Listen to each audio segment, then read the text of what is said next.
Tenía dos entradas. Una entrada que salía, que entrabas por la parte de adelante, que es la carretera que va a Barchena, que estaba el economato y el cuartel, Sí. que estaba una puerta principal. Y luego había otra puerta allí, de servicio, que le llaman el paseo, que era cuando la gente iba a trabajar, en vez de dar la vuelta por el camino, pues cogían una senda que cruzaban y llegaban al camino que empezaba arriba, en la casa Sí. de mi abuelo, que aquella casa era de mi abuelo. Entonces allí empezaba el paseo, que a un lado y otro había moreras, con unas moras así de largas más ricas. Todo eso pues, para entrar a la fábrica, ¿no? Sí, para entrar a la fábrica, eso se llama el paseo. Para entrar a la fábrica, porque habían dos puertas, grandes con de madera de rastrillo, grandes, se abrían y se cerraban. Toda la noche se cerraba y de día se abría. Luego estaba el parque lleno de árboles, de pinos y de plátanos, de estos árboles recios que las raíces llegaban allá en medio de la huerta, que muy grande, muy hermoso. Que Y había un paseo grande y un parque que era donde las mujeres tomaban el sol y comían de eso era precioso, ¿eh? Había un almacén que tenían como comedor para ir a comer allí, pero a la gente le gustaba comer mejor debajo de los árboles. Y estaba muy bien. Había un motor que daba el agua para el campo y todo eso. Había un motor, una balsa y un motor. Una canal que venía el agua de la noria. De la noria venía por una canal alta, que ahora la ven la tira aquella pared, Sí. de una canal alta, y entraba el agua allí a las balsas. Eso es la noria de su abuelo, ¿no? Sí, la noria del tío Rapaz, el abuelo Rapaz. Y entonces, luego estaba la puerta de la fábrica, hermosísima, una puerta grande, de madera gorda. Y luego había arriba un rótulo en las manises que decía: prohibido, se prohíbe fumar y escupir en el suelo. Era muy limpio. El señor Pardo era muy limpio, muy educado y muy limpio y muy gracioso. El señor Pardo era el... Escupía y se sacaba el pañuelo y cogía. ¿El señor Pardo quién era? El administrador de la finca. Era el administrador de la finca. Administrador, que administraba la finca y además era muy listo, inventó muchas cosas. De las máquinas todas tenían poleas y todo por fuera. Llegó él y le quitó todas las poleas, le puso unos motores y ponía en marcha la máquina y cerraba los botes y todo estupendamente y no había ni una polea. ¿Y qué fue lo que inventó también el señor Pardo? El submarino. El submarino era un aparato muy grande, pero de muchos metros de largo. Por arriba tenía como unos somieres, tenía Sí.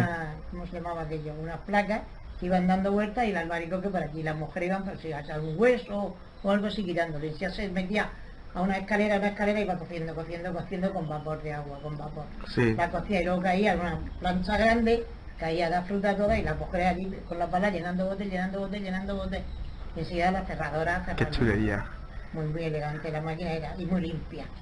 Todos los días se quedaba todo fregado como el oro. Luego estaba la hojalatería que también hacían los botes y todo. Traían las placas de hoja de lata y Sí. allí habían máquinas para cortarlas, luego cortapuntas, luego enrolladoras, luego soldadoras, mujeres allí soldando botes y enseguida poniéndole el fondo, la Sí. tapadera del fondo y así para abajo al almacén. Estañaban, ¿no? Las latas las estañaban. Estañaban con el Y cuando estaño. ¿Y cuándo solía bajar don Juan de Madrid para acá? No venía mucho. Vamos siempre por el extranjero y todo eso. Los ministros no tienen tiempo de ir a ningún lado, más que su cosa. Él venía, por la que más venía era la nieta y doña María, que la nieta es la que es ahora la camarera de la Virgen de la Fuensanta. Ahí de la Pilar de la Hierba. en Calasparra, ¿dónde? No, ella vive en Murcia. Ah, en Murcia. Claro, ella vive en Murcia.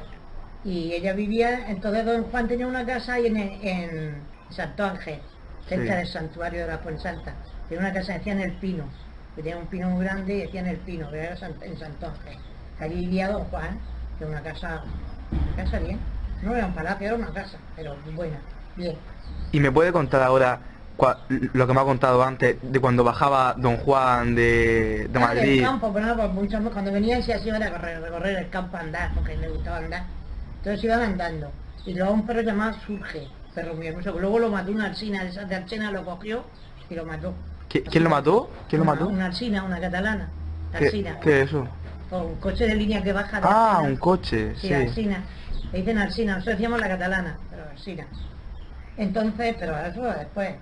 Y entonces cuando venía, él iba con una cartera en la mano y cuando venía del campo le daba la cartera al perro y el perro la cogía en la boca y la llevaba a la oficina, entraba y la llevaba al despacho, la dejaba en el mismo despacho donde se sentaba don Juan, había así una mesica delante, o allí encima de aquella mesa dejaba la cartera. Su perro dejaba El la perro cartera de don ahí. Juan, se llamaba Surge, perro muy hermoso, color así galena, pero muy alto, yo no sé de qué raza era aquel perro, era muy alto, muy hermoso, muy educado. Se iba con ellos al campo y todo, él siempre lo llevaba con él. Para protegerlo, ¿no? Para protegerlo. No, porque lo quería, que le gustaban los animales. La verdad que en la fábrica habían perros, habían 3 o 4 perros grandes, allí en el jardín siempre. De noche los dejaban sueltos por la fábrica, pero de día los habían encerrado allí en el jardín, los perros.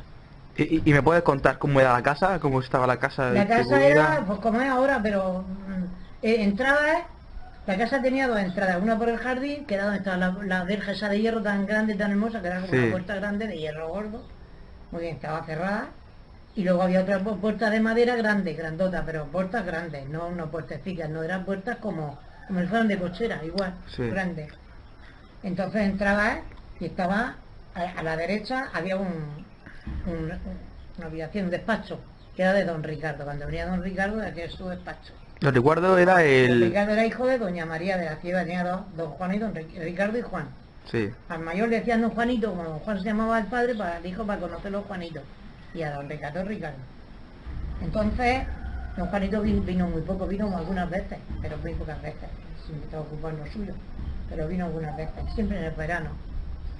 Y enseguida entraba, y entonces estaba frente así la escalera de caracol, una escalera preciosa, preciosa de caracol, para subir arriba.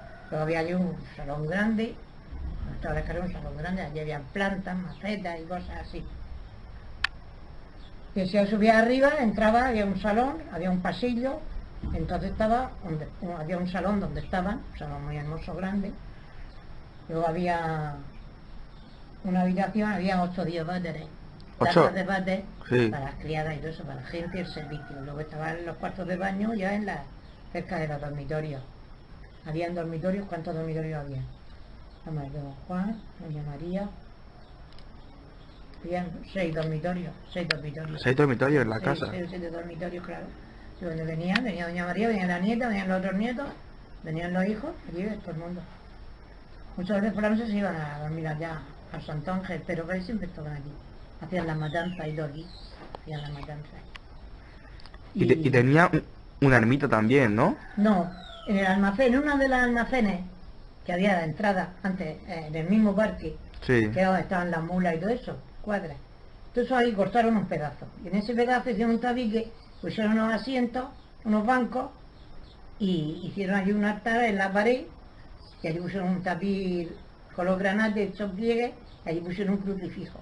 Luego en las ventanas que habían, cerraron las ventanas y hicieron unos arquicos, allí ponían un niño, así unos santitos. Sí, una ermita para la gente de los Allí se palacios. decía misa todos los domingos. El Sí. domingo llegaba la hora de la misa, tocaba la campana primero, la fábrica se paraba toda, se apagaba todo.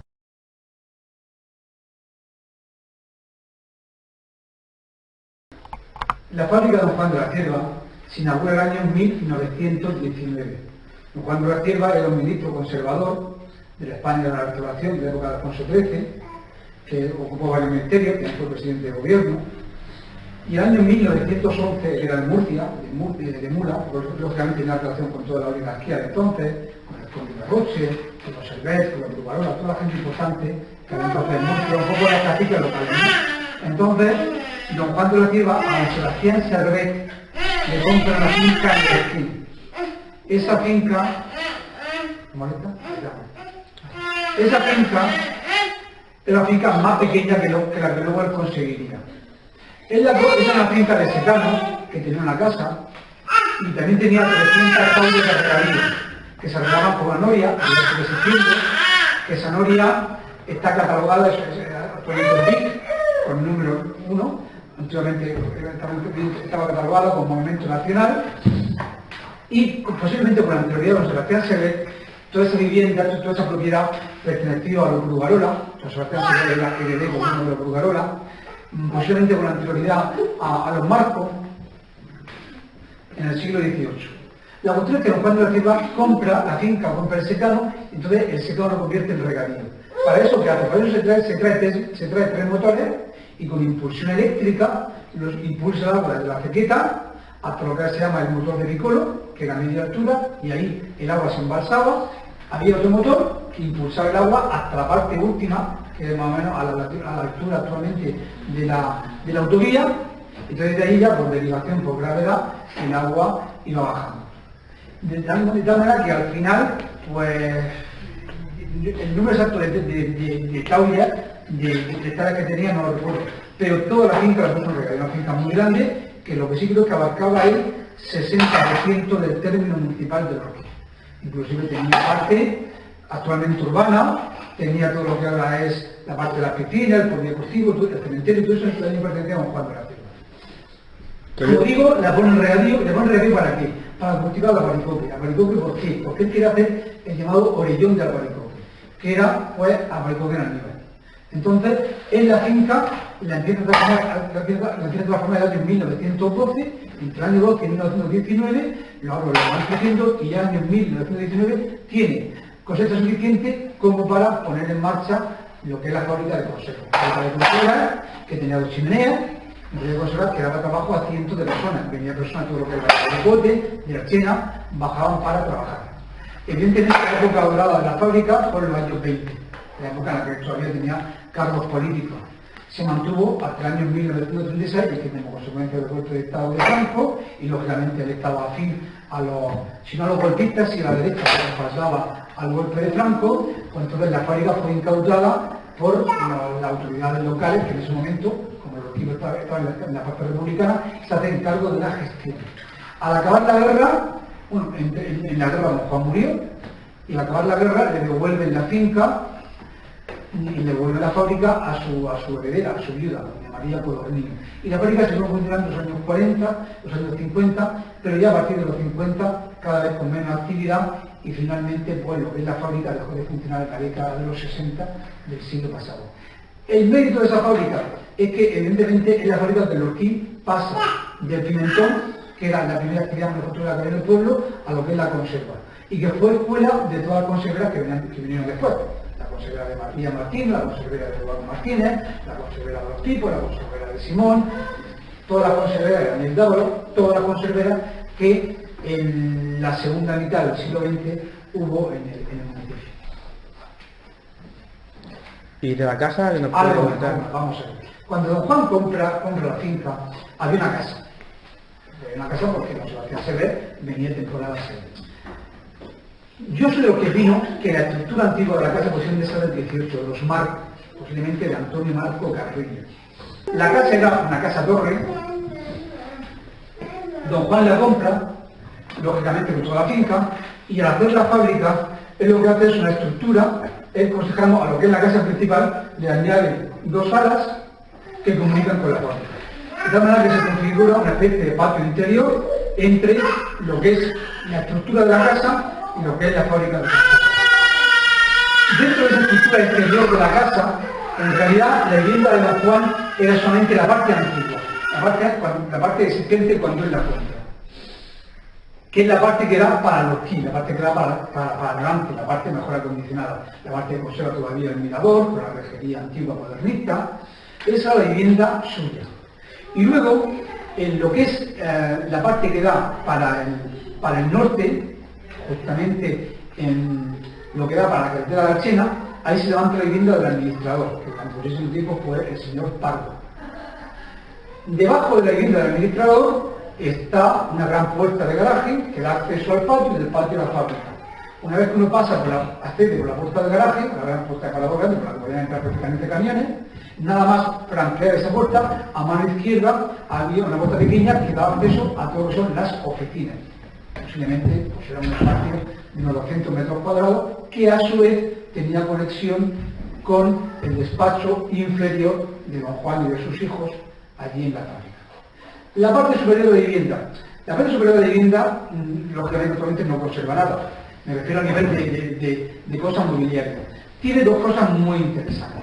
La primera, la escalera helicoidal, circular, que por desgracia aprobaron todo lo que es la forja, que eso evidentemente es antiguo. Por eso digo que eso y la torre indican que posiblemente fuera de finales del 18.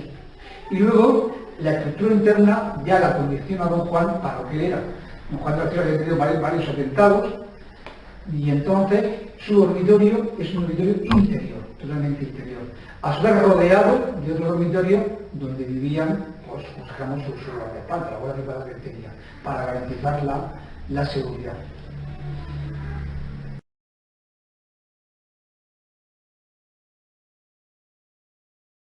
Se dedicaba a realizar las conservas que producía su finca, ¿entiendes?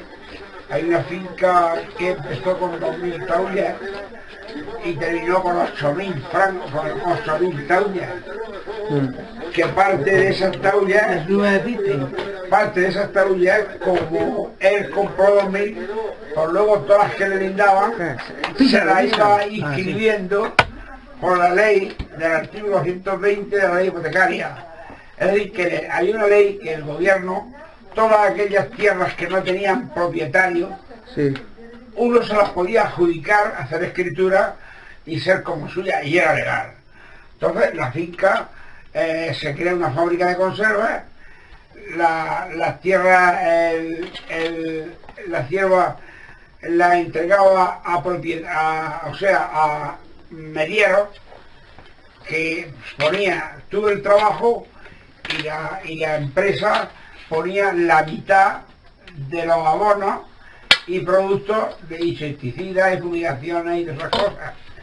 Y luego, pues cuando estaban los productos a punto de coger, pues entonces se cogían cuando ella ordenaba. Entonces, ahí en la empresa pues tenía su taller, había muchas máquinas que ellos, el ingeniero las inventaba para la fábrica de conservas. Ahí inició sus primeras experiencias sobre la invención del helicóptero, o autogiro, que se llamaba entonces, ¿entiendes? Y que sus primeros vuelos los dio por allí por el pueblo, por allá por el 1912 o por ahí. Sus primeros vuelos los dio por allí por el pueblo, y la gente se quedaban asustados, diciendo que el bicho iba por el aire, ¿entiendes? Entonces, claro, él quiso que el gobierno español pudiera y pusiera inversión para poder explotar el helicóptero, convertirlo en un arma para salvamento, que después se convirtió en un arma de guerra, ¿entiendes? En un arma poderosa de guerra. Entonces, el helicóptero se desarrolló el trabajo esencial en Inglaterra, porque los ingleses tenían más dinero y supieron captarlo, ¿entiendes? Y entonces explotarlo ellos. Y luego ellos los vendían a nosotros. Nos los vendían a nosotros. ¿Y me puedes hablar de la maquinaria de la cierva, de su maquinaria de las fábricas? Sí, había cerradoras que cerraban los botes a mano.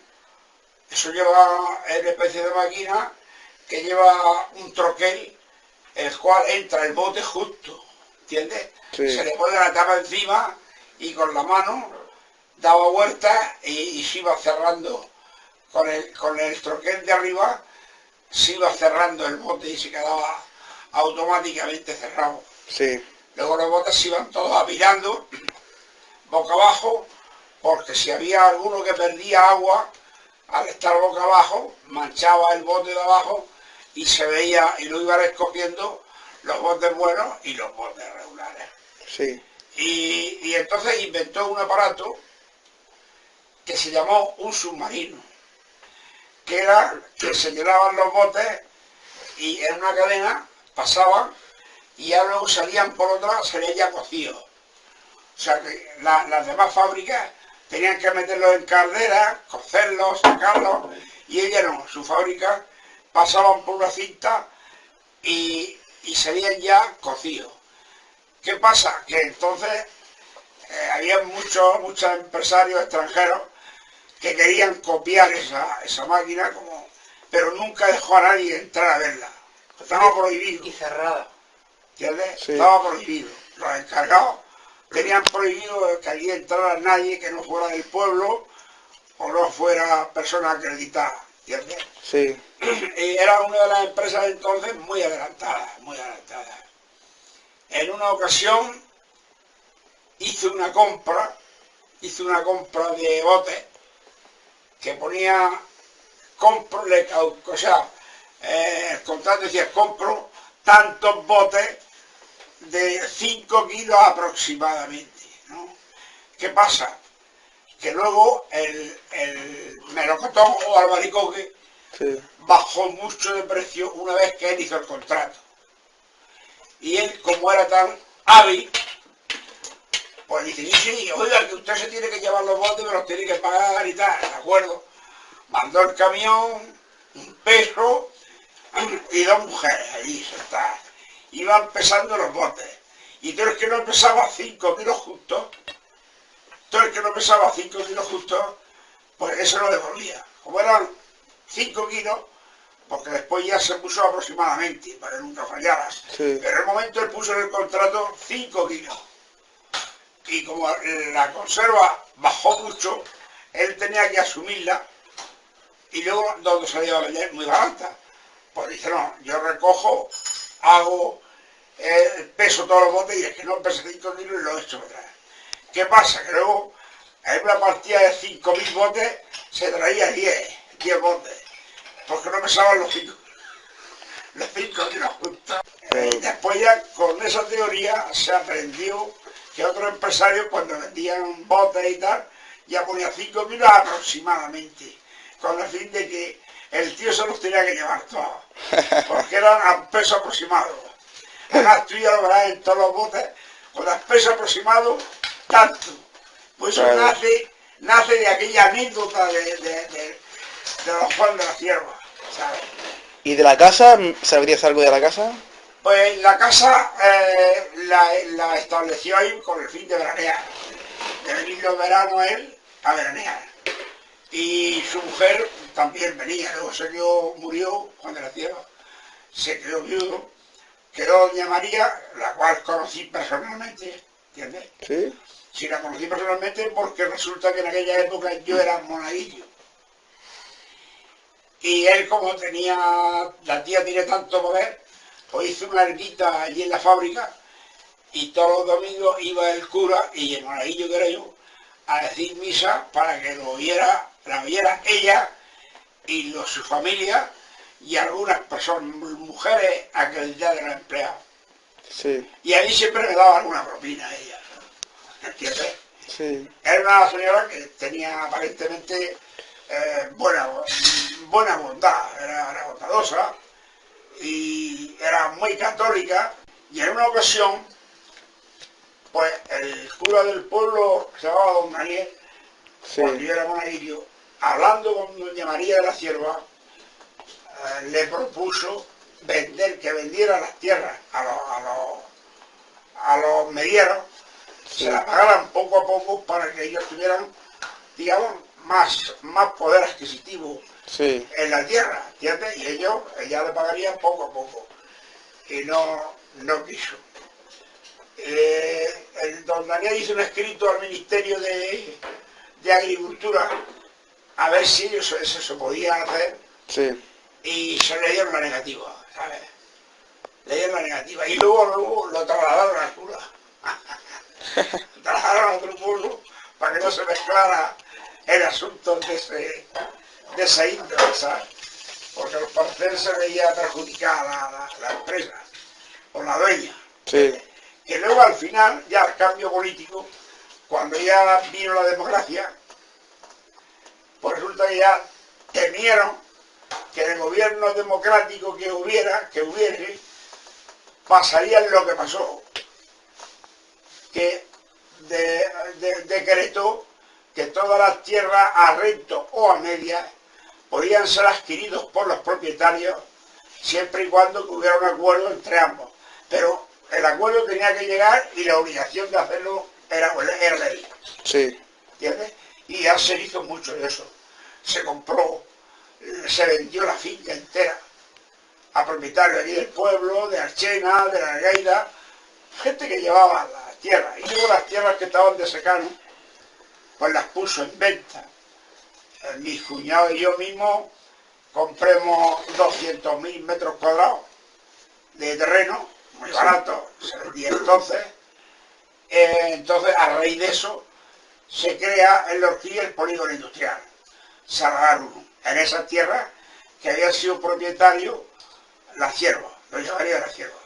Sí. Que entonces ya era digamos, el gerente, un nieto suyo. Era Don Jaime. don Jaime. Un tal conde, que llamaban el conde, ¿entiendes? Le llaman el conde, y era un tal don Jaime. Sí. Y ese fue el que hizo la venta de todas las tierras, y de las de secano y de todo. Y el hombre daba facilidades de pago. Por ejemplo, para pagar en un año, en 6 meses, con el fin de que pudieras quedarte con la tierra, porque la ley venía detrás dando leña, ¿entiendes? Sí. Bueno, Jesús, gracias por contarnos lo que usted sabe de la fábrica y... Todo eso es lo que yo...